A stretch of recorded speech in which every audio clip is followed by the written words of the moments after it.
New bash bar ready to go in. What's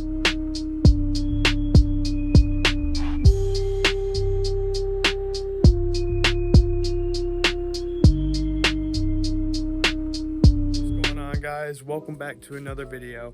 Been a couple weeks since I posted, as we're still diagnosing the turbo issues on the eBay Turbo BRZ. I'm gonna pop the hood here and we can go over a couple of them. I left my keys inside. I guess we can let the pups go crazy. Go on. All right. A little dirty.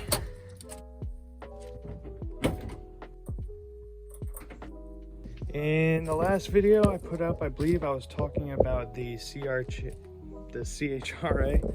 Since then, I have replaced the Why can't I talk today? I have replaced the CHRA in the turbo, which led to another issue. Upon me replacing that, sorry, I was coming from work, I'm a little tired. Upon me replacing that, the threads within the compressor housing also stripped. Those are only supposed to be torqued down to about 10 or 15 pounds. I definitely think I was above that. So for that oil restrictor, I wasn't tightening it that much. So that one, I don't know how it stripped, but the compressor ones, I was definitely tightening too hard. So I had to actually tap out the compressor housing to a bigger bolt down there. All right, not feeling confident in it and wanting a system that I am gonna beat on the track. Boy, I ain't gonna cap to you, bro. It was a little annoying. So anyway, I want to make sure I trust this turbo 100% when I'm at the track. So I ended up buying a brand new Garrett compressor housing that was for a Gen 2. I actually emailed TBO asking them if this was basically supposed to be a Gen 2 turbo, and they didn't reply, so I took a gamble on it. When the Garrett compressor housing came in, I replaced it, but again, those bolts weren't going in. I looked up the thread pitch on Garrett's website for that compressor housing, and I had the right bolts. So I thought those threads also ended up getting stripped because they weren't the right bolts. I ended up tapping out every single hole to be the right thread pitch just to get something to work, and of course it didn't. So with that being said, that was an expensive lesson to learn. It was like a $260 compressor housing, and I had to buy another one. When that was going on, I wasn't sure if that was going to fix another issue I had. So after I got everything back together, I was having overboosting issues, and I don't believe I've made a video about this. It's something I've been tackling.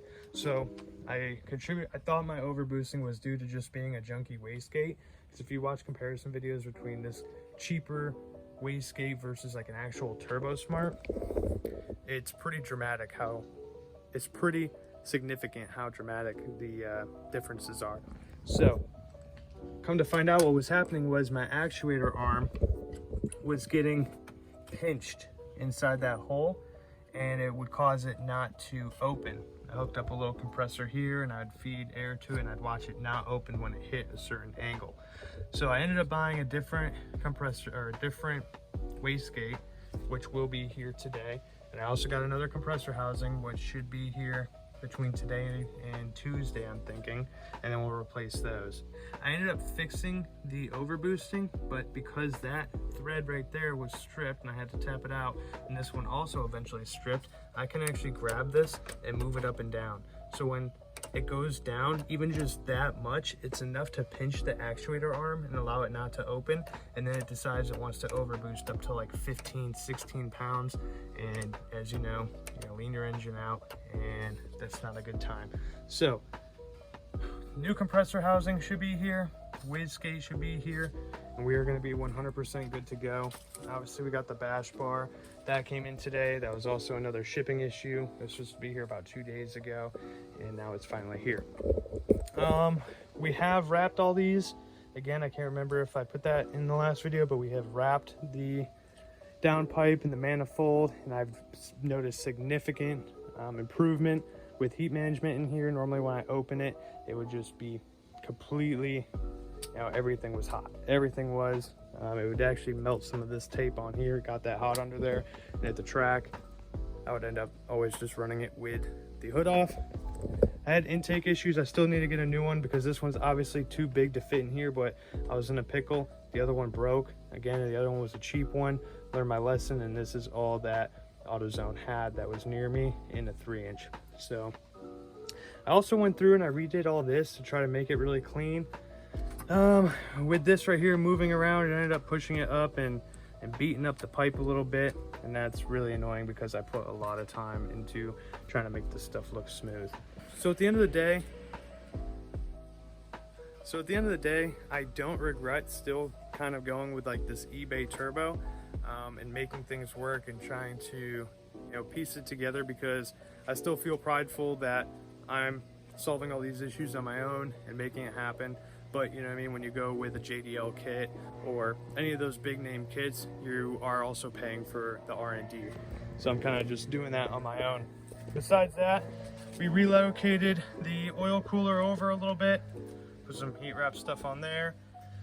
I knew before not to mount the oil cooler right in the middle, but the lines that it came with, I mean, that's all it really allowed me to do. So I got some new lines and refitted those myself. This right here pops out a lot and I just have to pop it in. We are going to pop the front bumper off today and add this bash bar on there. And besides that, we're looking pretty good. I also decided to add some rivets to the top of this gurney flap because the tape I was having on there was starting to peel off, and I got to redo that. This right here is just kind of temporary. I still have to paint it, but I really like the way that the rivets look on there. I need to get better at posting as things are going on and actually posting updates. We did get 100 subscribers. That's pretty organic. I think I might have 1 or 2 friends on here, so that's pretty cool to see, just randomly uploading videos, watching it grow. I don't like to spam my buddies' accounts and stuff like that, or even really post much on my personal Instagram. I don't say, hey, I have this YouTube channel, blah blah. I got people on there from, you know, school and different jobs I went to, so I'd rather the community that we form on this page mainly be people that are into the car and not just people that know me and want to keep up with what I'm doing. But that's where we're at today. I would like to do more well thought out and more effort put into videos, if that makes sense. So I really do want to make some cool cinematic stuff at Nyota Drift, and I plan on going there maybe 1 or 2 more times before I try to level up to like mid pond or somewhere like that with a little bit more advanced course.